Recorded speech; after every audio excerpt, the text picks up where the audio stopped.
Daily taste the daily. Telangana వ్యాప్తంగా పంచాయతీరాజ్ ఎన్నికలు ప్రశాంతంగా కొనసాగుతున్నాయని పంచాయతీరాజ్ కమిషనర్ సృజన తెలిపారు. గతంలో కంటే ఈసారి పోలింగ్ శాతం పెరిగే అవకాశం ఉందన్నారు. సమస్యాత్మక ప్రాంతాల్లో కట్టుదిట్టమైన భద్రతా ఏర్పాట్లు చేశామంటున్న పంచాయతీరాజ్ కమిషనర్ సృజనతో మా ప్రతినిధి Vamsi face to face.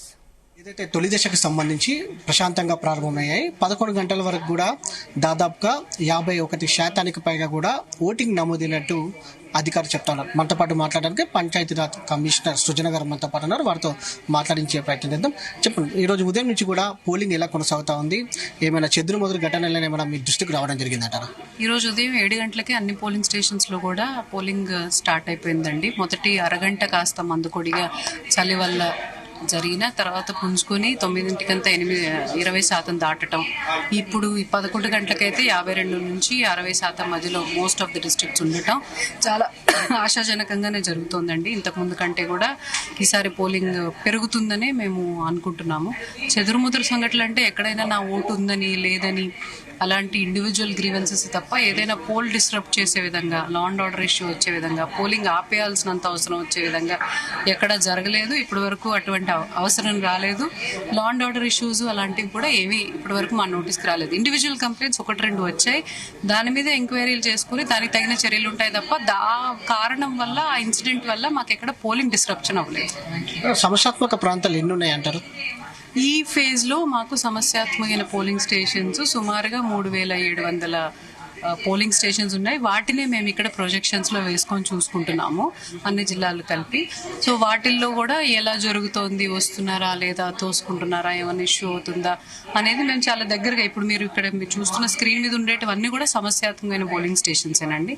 So మేము ఎప్పటికప్పుడు మానిటర్ చేసుకుంటూ ఏమన్నా అవసరం అయితే మేము వాళ్ళకి ఇక్కడ నుంచే సూచనలు చేసే అవకాశం కూడా ఉంటుంది. దాంతోపాటుగా మధ్యాహ్నం 1 గంటతోటి పోలింగ్ ప్రక్రియ అనేది ముగియనుంది. కౌంటింగ్కి సంబంధించి ఎలాంటి చర్యలు తీసుకుంటా ఉన్నారు? ఇప్పుడు 1 గంటకి ఎప్పుడైతే పోలింగ్ అయిపోతుందో అంటే 12 గంటల నుంచి చిట్స్ ఇవ్వడం మొదలు పెడతారు. లైన్లో ఉండే వాళ్ళందరికీ టోకన్లు ఇవ్వడం మొదలు పెడతారు. ఎంతమంది లైన్లో ఉంటే అంతమందితో ఓటింగ్ వేయించేసిన తర్వాత 1 గంట తర్వాత ఓటింగ్ అయిపోయింది అంటే అందరూ లైన్లో ఉన్న వాళ్ళందరూ ఓటింగ్ అయ్యేంత వరకు ఆగుతాం.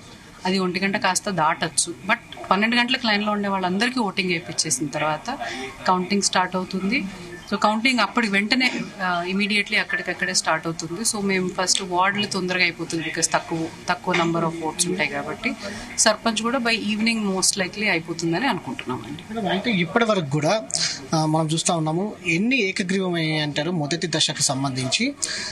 ఈ ప్రక్రియ మొత్తం కూడా ఉప సర్పంచ్ ఎన్నిక సంబంధించిన ప్రక్రియ కూడా ఎప్పటి వరకు పూర్తయ్యే అవకాశం ఉందని అంచనా వేస్తున్నారు? మొదటి దశ పోలింగ్కి సంబంధించి ఈ దశలో 396 గ్రామ పంచాయతీలు ఏకగ్రీవం అవ్వటం జరిగిందండి. మిగిలిన అన్నీ కూడా ఓటింగ్కి వెళ్తున్నాయి. మీకు తెలిసినట్టుగానే 3800 పైగా పోలింగ్ స్టేషన్స్ జీపీలు పోలింగ్కి వెళ్తున్నాయి. సో అండ్ ఉప సర్పంచ్కి వస్తే మేము అనుకుంటున్నాం ఈ రాత్రికి అయిపోవాలి. ఏదో చాలా రేర్ సందర్భంలో అర్ధరాత్రి వరకు జరగచ్చు, but otherwise late in the evening అయిపోవాలని అనుకుంటున్నామండి. తదుపరి 2వ దశకు సంబంధించి కావచ్చు, 3వ దశకు కూడా ఏర్పాట్లు ఎలా చేస్తా ఉన్నారు? వెరీ వెల్ అండి. దీన్ని ఈరోజు మేము చేసిన ఏర్పాట్లకి ఇప్పటి వరకు చేసుకున్న అరేంజ్మెంట్స్కి ఈరోజు మాది టెస్ట్ అనుకున్నాము. ఇప్పుడే మేము యాజ్ ఆఫ్ నౌ అన్నీ బాగానే జరుగుతున్నాయి. ఎటువంటి డిస్రప్షన్ లేకుండా, అవాంతరాలు లేకుండా చాలా ప్రశాంతమైన వాతావరణంలో జరుగుతున్నాయి. ఇందులో ఈరోజు కూడా ఏమన్నా 1-2 మాకు లెర్నింగ్స్ ఏమన్నా ఉంటే వాటిని నేర్చుకుని నెక్స్ట్ ఫేజ్ ఇంకా ప్రశాంతంగా, ఇంకా బాగా జరిగే విధంగా చేస్తాం. Thank you very much. మొత్తం మీద ఎన్నికలు అనేవి చాలా ప్రశాంతంగా కొనసాగుతున్నట్టు కూడా చెప్తున్నారు. గతంతో కంటే కూడా ఈసారి ఎన్నికలు ఓటింగ్ శాతం అనేది ఎక్కువగా పెరిగే అవకాశం ఉందనేది కూడా అధికారులు అంచనా చేస్తున్నారు. వీడియో జర్నలిస్ట్ మహేందర్తో వంశీకృష్ణ, జీ న్యూస్, హైదరాబాద్.